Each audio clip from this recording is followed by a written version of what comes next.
Hi everyone, I'm Coretta. Welcome back to my channel. So by now I'll assume that you've all watched part 1 where I break down Jaws and Jaws 2 and you're dying to hear what I have to say about the next 2 installments of the Jaws franchise. Well, here's the thing. Jaws and Jaws 2 may not be my favorite movies ever made, but I respect them as movies that have people who do genuinely love them.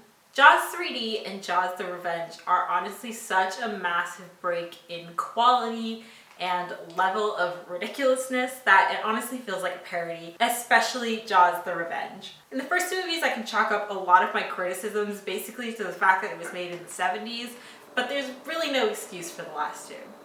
Just a reminder that I am a marine biologist and not a professional movie critic, but let's be honest, the science is pretty much all bad in these movies, so let's just get into it. Jaws 3D is quite possibly the worst movie I've ever seen. I guess it's a little fun to watch if you're into bad movies, I guess. Jaws 3 follows the Brody children to their new jobs at SeaWorld. Yes, the fully branded SeaWorld is the setting of this movie, and I seriously question their decision to be featured in a movie that is about people being murdered in their poorly managed theme park. In the film, a great white shark enters the park from the sea and starts attacking the employees within SeaWorld's enclosures who are missing for days before anyone decides to go looking for them. In addition to the threat of the shark, parkgoers almost drown in a poorly constructed underwater walkway as they shut the emergency gates on people with zero regard for whether or not this will literally kill people. The main crew of the film is comprised of Michael Brody, the son of Martin Brody from the first 2 films, Catherine, SeaWorld's senior marine biologist, Philip Fitzroyce, who is the British twat and just in it for the money, and Calvin Bouchard, the park manager, who is the first black character in a position of power in the Jaws franchise, so that's good, but he's also an idiot, so that's bad. The crew captures what they think is the shark that they were looking for and then quickly realize that it was just a baby and they actually need to be on the hunt for Mama Jaws. I honestly don't even know where to begin with this movie because it all just kind of makes my brain melt, but I will do my best.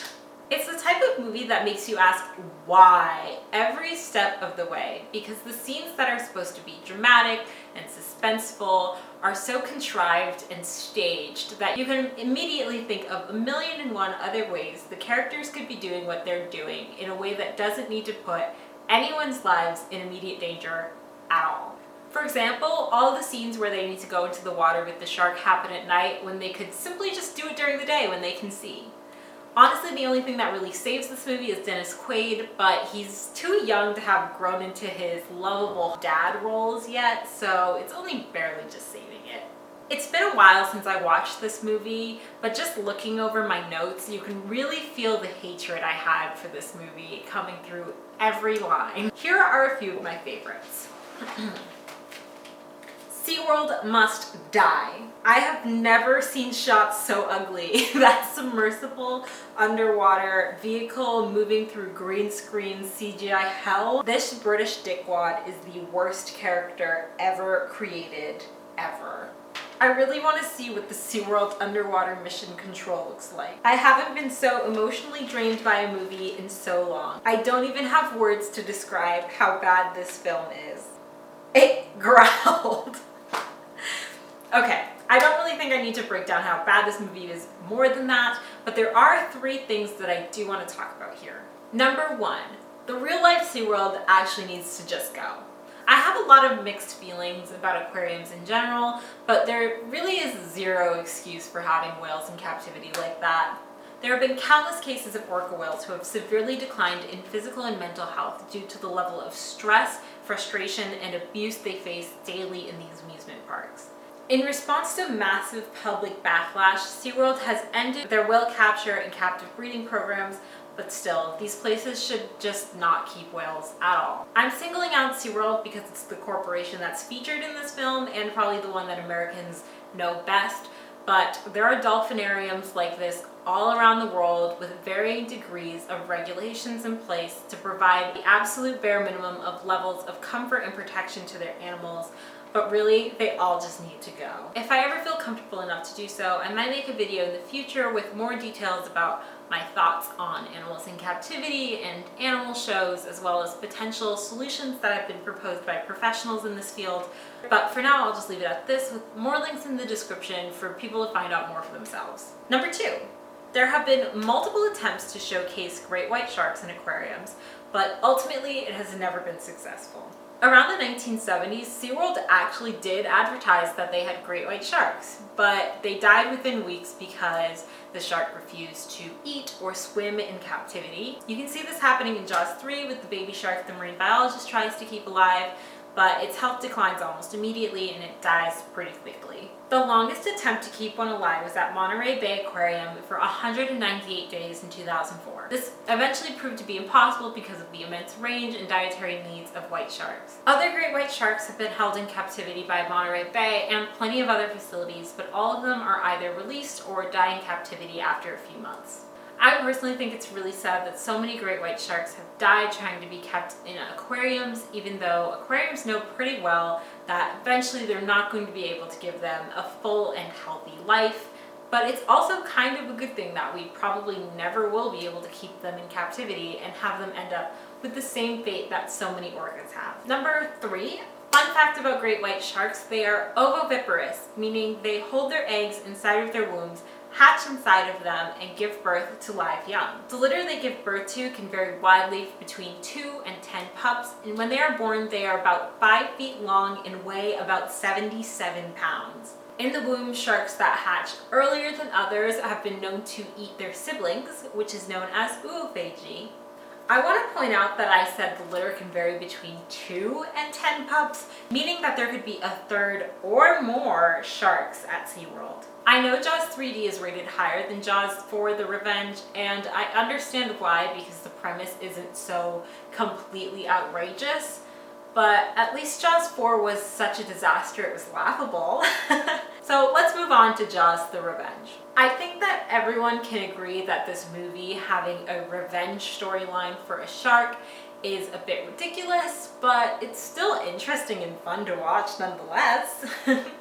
With that being said, this is not a good sequel because they took it way too far. The movie begins back in Amity, where Martin Brody has passed away of a heart attack. Martin and Ellen Brody's son, Sean, is now the police deputy, and he is sent out to clear a log from a buoy and gets eaten by a shark. Their older son, Michael, and his family come back to Amity for the funeral and convince Ellen to return to the Bahamas with them, where Michael is a marine biologist. A few days later, Michael and his colleague Jake encounter the great white shark, and they decide to switch from researching conch to studying sharks because there has never been a great white shark in the Bahamas. After the shark makes multiple attempts attacking the Brody family, Ellen has had enough and heads out to sea to face off with the shark for one final showdown. This movie is pretty ridiculous, but I think that's what makes it better than Jaws 3 for me. It's not only that the shark knows that the Brody family is a family of shark killers who have wreaked havoc on the great white shark populations along the East Coast over the past few years, and they need to put an end to it. No. It's shark telepathy. It's a shark following a family from Massachusetts to the Bahamas in roughly the same amount of time it would take a plane to fly there. And even with all of that, I still ended up finding myself bored at some points. But I do have to say, my favorite thing about Jaws 4 is that they act like Jaws 3 never ever happened, and I think that we could all learn something from that. There were quite a few things I liked about this movie. I loved that Michael is now a marine biology PhD student studying conch. Conch are a major fishery in the Caribbean, and it reminded me of my time in Belize because a lot of the people in the other class who I was there with were doing research on conch. So that was just a good memory for me. I just feel like they don't get to spend that much time on the big screen, and I was happy to see that. I like how there is now a black character named Jake who plays a pretty big role in this film, and it takes place in the Bahamas, so there are plenty of black people around. There's a sympathetic black character in a prominent role in this movie, and he isn't a complete idiot, which is a win. Until the end, but we'll get there. I liked that Lorraine Gary came back to reprise her role as Ellen Brody, but this time she's got this shared soul / forced dyad thing going on, and it's never explained. And honestly, most of the shark behavior wasn't too far off. Well, except for the telepathy and human tracking across generations and ability to swim at an unbelievable speed, but that's fine. Now for the things I didn't like. There are so many different story elements that they introduced and then didn't follow through with. If you're going to make Ellen spiritually linked with the shark, then do it. This isn't something that currently exists within our universe, and from the first 3 movies, we know that it doesn't exist within the Jaws universe either. So if you're going to do this, you're going to have to explain it a little bit. Just a little bit. There are so many places where I thought this movie was going, and then it just didn't go there, and I just had to be okay with it. Another thing, they kept repeating something along the lines of, there are no great white sharks in the Bahamas, it's too warm here. I wasn't sure of this at the time of watching it, but it didn't sound right, especially since the 3rd movie took place in Florida, which can't be too far off temperature-wise from the Bahamas. So after looking this up, it seems like there are great white sharks in the Bahamas. They're not the main shark, but there are plenty of other species of shark that have the capability of eating humans in the Bahamas, so I don't really know why they would just blatantly lie to her like that. Then about 3/4 of the way through the movie, we get the scene where Ellen lets Michael and his wife's small child run off during his wife's sculpture reveal to get on a banana boat with people who are supposedly strangers. I don't really know who they are. The shark can somehow sense the genetic code of this girl and that she is of the lineage he is trying to destroy. So he goes out to attack her, but he misses and chomps the woman on the back of the banana. This somehow becomes Michael's fault, and I don't really remember what their exact reasoning was, but I do remember that it didn't make any sense as to why his wife would be mad at him for that. Everyone in the movie seems to develop this understanding over time that the shark does in fact have it out for the Brody family, and they all just kind of accept this without any question. Ellen especially is never freaked out by her mental connection with the shark. She accepts it fully, even as it gets stronger and stronger as the film builds to its climax. After the child almost gets eaten, she somehow knows exactly what the shark wants, and that it's her. So they never really explain what's going on, but I guess we can just assume that she decided to sacrifice herself for the sake of her family. So she steals her son's boat and goes out to sea looking for the shark. Then there's this whole thing where Michael and Michael Caine and Jake go to save her in an airplane, and instead of signaling for help or coming back in a vehicle in which they could successfully rescue her, they decide to crash the plane into the ocean and get stuck on the boat with her. At this point, there's 10 minutes left in the movie and nothing has happened yet, so there's that. They basically get in it with the shark, and Jake is the only one who is brutally and grotesquely mauled by the shark, and they even put it in slow motion for us to enjoy even longer. I mean, they really couldn't have given him a more horrific and traumatic scene, but at least he didn't die, right? And the worst part about all of this is just that they cut in these really memorable or suspenseful shots from the first movie, which maybe is supposed to be nostalgic, but to me it really just reads as lazy. They couldn't even develop their own tension or emotional core. They just exercised their right to use Spielberg's. One of my least favorite parts of the movie is when Michael and Jake decide that they are just done being conch researchers and fully pivot to shark scientists. You can tell they're really done and never going back when Michael parks his submersible vehicle right on top of a big old pile of conch. I mean, really, they're dead to him. He doesn't have a care in the world for stupid conch.